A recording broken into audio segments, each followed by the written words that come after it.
말도 없고 움직임도 많지 않은 아기가 깨어있을 때 뭘 어떻게 놀아줘야 할지 막막하지 않으셨나요?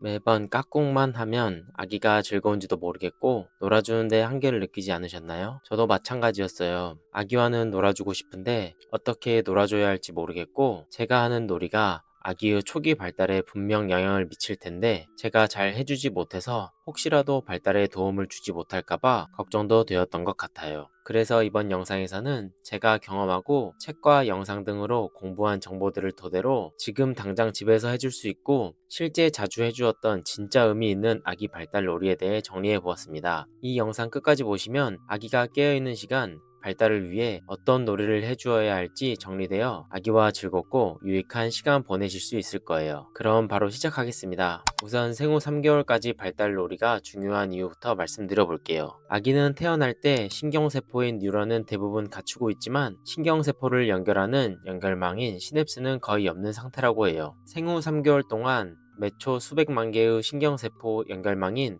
시냅스가 새로 생성되고 사용된 회로는 강화, 사용되지 않으면 제거된다고 합니다. 사용되지 않는다고 하여 발달이 전혀 안 된다는 것은 아니지만 자주 쓰인 회로는 더 잘 발달된다고 합니다. 그러므로 이때 경험하는 것이 뇌 구조가 되고 미래의 모든 발달을 떠받칠 기초 구조를 만드는 과정이기에 아주 중요하다고 해요. 이제 본격적으로 실제로 어떤 놀이를 해주었고 어떤 놀이를 해주는 게 좋을지 말씀드려 볼게요. 첫 번째, 터미타임. 3개월까지 해야 할 발달 놀이 중 가장 중요하다고 생각되고 실제로 저도 가장 많이 해주었던 게 터미타임이었어요. 터미타임은 앞으로 성장하며 중요한 고개 가누기, 뒤집기, 앉기, 기어다니기의 공통 기반 근육근을 단련시켜주는 가장 중요한 대근육 운동이에요. 터미타임은 중력에 맞서 몸을 조절하는 최초의 능동적 경험으로 이때 아기는 처음으로 내 몸을 내가 컨트롤한다 라는 신경 신호를 반복적으로 생성한다고 합니다. 또한 아기들은 하루 대부분을 누운 자세로 보내기에 터미타임이 부족하면 두상 비대칭과 뒤통수가 눌리는 단두의 위험이 증가할 수 있으며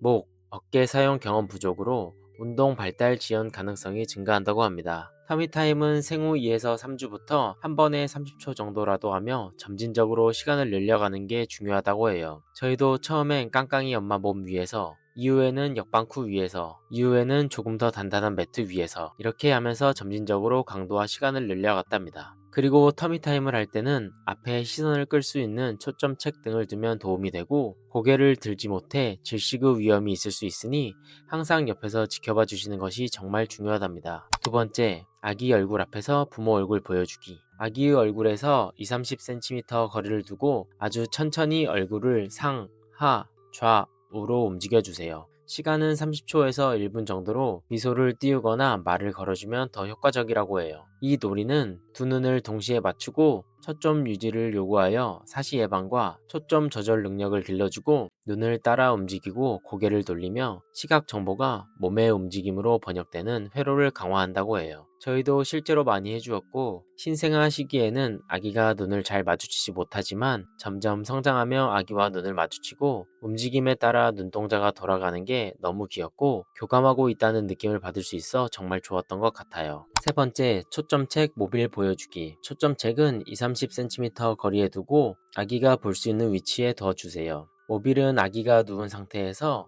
위에서 아주 천천히 돌아가게 해주세요. 초점책은 눈을 멈추고 응시하는 경험을 반복하여 초점 유지 회로, 경계선이 뚜렷한 이미지를 보며 아기가 눈으로 본 것을 뇌가 이해하도록 연결하도록 하는 시각 피질 활성화에 도움이 된다고 해요. 모빌은 천천히 흔들리는 물체를 눈으로 따라가며 시선 이동, 추적하여 공간 방향성 인식 등에 도움이 된다고 합니다. 0에서 2개월까지는 시력이 흐리고 명암만 주로 인식 가능하므로 흑백색으로 주로 보여주는 것을 권장하고 2-3개월부터는 빨강, 노랑, 파랑 순으로 색 분별이 가능하기에 색상이 있는 초점책이나 모빌은 2개월 이후 보여주는 것을 권장하고 있어요. 깡깡이도 신생아 시기에는 초점책을 잘 보지 못하다가 점점 응시하고 집중하는 모습이 보이는 게 느껴졌고 모빌의 움직임에 따라 깡깡이 눈이 움직이며 집중하여 아주 잠시라도 아기 옆에서 자리를 비울 때 아기와 놀아주는 친구가 되어주어 화장실 갈 때 정말 도움을 많이 받았던 것 같아요. 네 번째, 딸랑이 움직이면서 반응 확인하기. 아기의 얼굴에서 2-30cm 거리를 두고 좌우 한쪽에서 먼저 흔들고 아기의 반응을 기다려주세요. 그리고 아기가 고개를 돌리는 등 반응을 하면 다시 반대편에서 흔들어 반응을 살펴주세요. 이 놀이의 핵심은 흔들고 기다려 아기의 반응을 살펴보는 게 핵심이라고 하고, 너무 큰 소리는 피해주는 게 좋다고 합니다. 딸랑이를 흔들어주며 아기는 소리를 인식하고 움직임을 보고 고개, 눈, 몸으로 반응하여 청각, 시각, 인지 발달에 도움이 된다고 해요. 다섯 번째, 말 걸기, 노래 불러주기. 아기에게 기저귀 갈자, 안아줄게 라는 상황 설명 위주의 말을 천천히 또박또박 해주시고 가끔은 노래를 불러주세요. 말을 할 줄 모르고 반응이 적은 아기가 정말 내 말을 알아들을까? 라는 의문이 있어 말을 하지 않으실 수도 있겠지만, 아기의 뇌는 수많은 소리 중에서 태뇌에서 이미 익숙한 부모 목소리를 가장 강하게 처리한다고 해요. 그러므로 영상이나 기계음으로 대체하는 것은 권장되지 않는다고 하고, 아기에게 직접 말을 걸고 노래를 불러주는 것은 언어 발달, 의사소통 구조학습, 정서 안정에 도움이 된다고 해요. 저희도 깡깡이에게 최대한 그 상황에 대해 말을 많이 해주려고 했지만 아무래도 완벽한 소통이 안 되다 보니 혼자서 아기에게 해줄 말이 많지 않아 간단한 책을 사서 읽어주며 최대한 말을 해주려고 노력을 했답니다. 여섯 번째, 손가락 쥐기 놀이. 아기의 손바닥 중앙에 손가락을 대어 아기가 손으로 손가락을 쥐게 해주세요. 신생아는 손바닥을 자극하면 자동으로 꽉 쥐는 반사를 보이고, 이 놀이는 뇌와 손의 연결을 켜는 스위치 역할을 한다고 해요. 또한 손으로 쥐는 순간 아기는 촉각, 힘 조절, 손을 보고 잡는 경험을 통해 이유 의도적 잡기, 손 뻗기의 토대가 된다고 합니다. 저희도 손가락을 깡깡이한테 주면 깡깡이가 잡는 게 얼마나 귀엽던지 오히려 손가락을 잡히려고 계속 대었던 기억이 있네요. 부모의 손가락으로 손가락 쥐기 놀이를 하는 것이 가장 기본적이고 중요하지만, 부드러운 천이나 손수건, 시발기, 가벼운 딸랑이 등 부드럽고 가벼운 물체로 추가적인 촉감 자극을 줄 수 있다고 해요. 일곱 번째, 집안 곳곳 돌아다니며 보여주기. 아주 천천히 아기를 안고 아기의 반응을 보며 짧게 자주 집안 곳곳을 돌아다니며 보여주면 좋아요. 누워만 있는 아기가 안겨 이동하며 속도 변화, 방향 전환 등을 하며 공간 인지 능력이 발달하고, 밝기, 색, 거리가 다른 다양한 사물을 보며 시각 발달에 도움이 된다고 해요. 신생아 시기에는 외출이 힘들기도 하고 누워만 있는 깡깡이를 보고만 있기 답답하여 깡깡이를 안고 돌아다니며 집에 있는 부부 사진, 옷 등을 보여주었고 방 곳곳을 돌아다니며 설명해 주었어요. 깡깡이는 유독 엄마의 분홍색 옷을 좋아했고, 울음이 터졌을 때 그 옷을 보여주면 울지 않기도 하는 모습을 보여줬답니다. 이렇게 아기가 좋아하는 물건도 알 수 있어 양육자에게도 재밌는 경험이 되는 것 같아요. 여덟 번째, 수영. 욕조나 아기 수영장에 수온 36도에서 38도의 따뜻한 물을 받아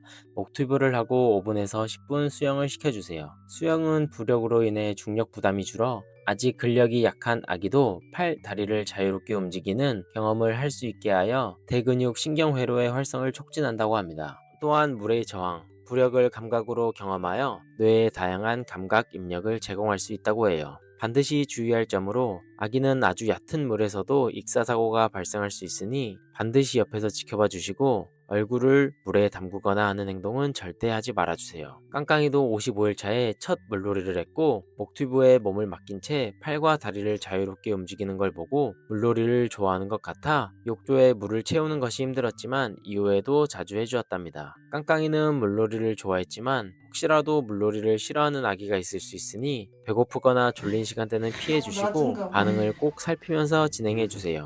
아홉 번째, 집 주변 산책. 외부 온도가 적정하고 미세먼지가 적은 날에 유모차 또는 아기띠를 하고 집 주변을 산책해주세요. 산책은 단순 외출이 아니라 뇌와 감각을 안전하게 확장하는 발달 경험이라고 해요. 바람의 촉감, 생활소음 등 시각과 청각이 동시에 입력되어 감각 통합이 가능하고, 보호자와 함께 낯선 새로운 환경을 경험하며 보호자에 대한 신뢰감과 애착 형성에 긍정적 영향을 준다고 해요. 저희는 집 앞 산책은 50일 이후부터 날씨가 좋은 날에는 무조건 나갔던 것 같아요. 산책은 아기에게도 보호자에게도 리프레시할 수 있는 긍정적 효과가 있으니 꼭 권장드려요.